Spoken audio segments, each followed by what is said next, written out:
नमस्कार, जय श्री कृष्णा, जय श्री राधे। आज का प्रसंग जो है बड़ा ही अद्भुत है। यदि आप अपने जीवन में आगे बढ़ना चाहते हैं तो इस प्रसंग को पूरा सुने। आपको हनुमान जी के चरित्र से बहुत बड़ी शिक्षा मिलती है। यह संसार का नियम है। हमारी नीति शास्त्र में इसका वर्णन आता है। मूर्खा नाम पंडिता द्वेषा, अधना नाम महाधना, वरांगना कुल स्त्री नाम, सुभगा नाम चा दुर्भगा। यह संसार का नियम है कि जो विपरीत परिस्थिति वाले लोग होते हैं वह एक दूसरे से ईर्षा और द्वेष करते हैं।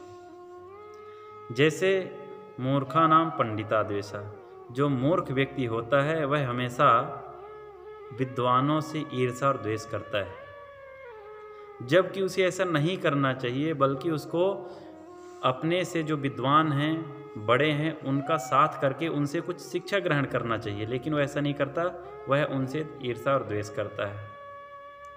अधना नाम महाधना, और जो निर्धन व्यक्ति होता है वह धनवानों से हमेशा ईर्षा और द्वेष करता है। वह यह सोचता है कि जो यह धनवान है यह दुनिया को लूट करके, खसोट करके इकट्ठा कर लिए हैं इतना सारा धन पैसा, लेकिन उसके पीछे उन लोगों ने कितनी रातें जागी, कितना मेहनत किया, कितना परिश्रम किया, वह उनको नहीं देखता है। स्वतः आलसी होकर के घर में बैठा है तो उस चीज़ को वह नहीं देख रहा है, वह ईर्षा और द्वेष कर रहा है। जबकि उसे चाहिए कि उन लोगों से कुछ सीखे, उनका साथ करे और अपने जीवन में उन्नति करे और आगे बढ़े, लेकिन वह ऐसा नहीं कर पाता है। वरांगना कुल स्त्री नाम, और जो वैश्याएँ होती हैं वह कुलीन स्त्रियों से ईर्षा और द्वेष करती हैं। उसी तरह से जो विधवा स्त्री होती है वह सुहागिनी स्त्रियों से ईर्षा और द्वेष करती है। तो यह प्रकृति का नियम है कि जो विपरीत परिस्थिति वाले लोग होते हैं वह एक दूसरे से ईर्षा और द्वेष करते हैं, जबकि उनको ऐसा नहीं करना चाहिए। उनको उनसे कुछ सीख लेना चाहिए। जिस प्रकार से रावण था, रावण को हनुमान जी की पूंछ से बड़ी ईर्षा और द्वेष थी। इस संसार में हम भी उसी तरह से जब किसी व्यक्ति की पूंछ हो जाती है, मान सम्मान बढ़ जाता है, तो हमारे मन में ईर्षा और द्वेष की भावना आ जाती है, जबकि ऐसा नहीं होना चाहिए। तो रावण को हनुमान जी की पूंछ से बड़ी ईर्षा और द्वेष थी। एक दिन हनुमान जी पत्थर के पास बैठे थे, उनकी पूंछ नीचे लटक रही थी। रावण ने सोचा कि आज इस पूंछ को ही उखाड़ के फेंक देंगे, और उसने अपने 10 भुजाएं से हनुमान जी की जोर से पूंछ पकड़ी किस लिए कि उखाड़ के फेंक देंगे। लेकिन हनुमान जी ने क्या किया? हनुमान जी ने पीछे मुड़ के नहीं देखा, हनुमान जी उड़ चले।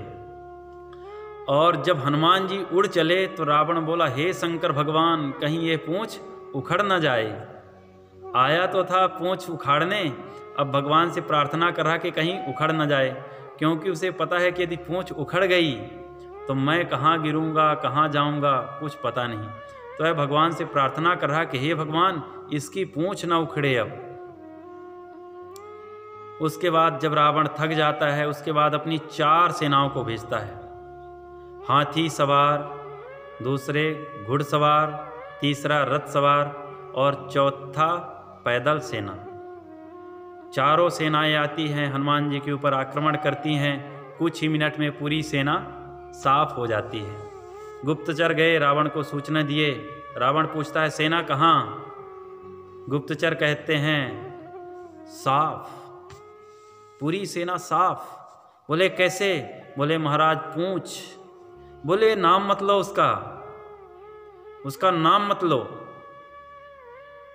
बोले तुम लोगों को युद्ध नीति पता नहीं है, आगे से नहीं तो पीछे से युद्ध करना था। बोले महाराज, जो आगे से लड़े तो वह तो कुछ समय तक टिके, लेकिन जो पूंछ के पीछे फंस गए वो उनका तो पता ही नहीं चला, वह तो 1 सेकंड भी नहीं रुके। तो उसके बाद रावण अपनी एक अमर सेना भेजता है जो कि कभी नहीं मरेगी। लोगों ने पूछा, हनुमान जी अब क्या करोगे? अब तो अमर सेना आ गई। हनुमान जी ने कहा, कल बताएंगे। अमर सेना आ गई तो हनुमान जी ने भी सोचा कि इनसे युद्ध करेंगे, मरेंगे तो है नहीं, हजारों वर्ष तक युद्ध चलेगा, ना वो मरेंगे ना हम मरेंगे। तो हनुमान जी ने पूंछ में सभी को लपेटा और इतना जोर से फेंका कि वह धरती के गुरुत्वाकर्षण से बाहर चले गए।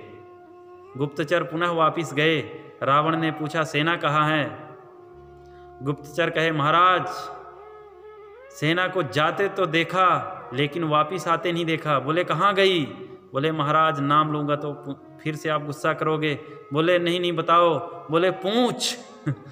बोले, पूछ? बोले, जी महाराज। उस बंदर ने पूंछ में सभी सेना को लपेटा और इतने जोर से फेंका कि वो जाते तो दिखे लेकिन वह वापिस आते नहीं दिखे। तो कहने का तात्पर्य यह है, इस कथा का सारांश यह है, हम सभी को यह शिक्षा मिलती है कि जब आपका समाज में मान सम्मान बढ़ जाता है, आपकी पूंछ बढ़ जाती है, तो लोग आपसे स्वाभाविक है कि जितना आपका सम्मान होगा उतना ही ईर्ष्या द्वेष करने वाले भी लोग आपके जीवन में आएंगे और वह आपकी निंदा भी करेंगे पीठ पीछे। लेकिन आपको चिंता करने की आवश्यकता नहीं है, पीछे देखने की आवश्यकता नहीं है। आप अपने जीवन में हनुमान जी के चरित्र से सीखिए कि आप अपने जीवन में आगे बढ़िए, पीछे देखिए ही मत। जो निंदा करते हैं उनको करते रहने दीजिए, आप अपना काम कीजिए। जय श्री कृष्णा, जय श्री राधे।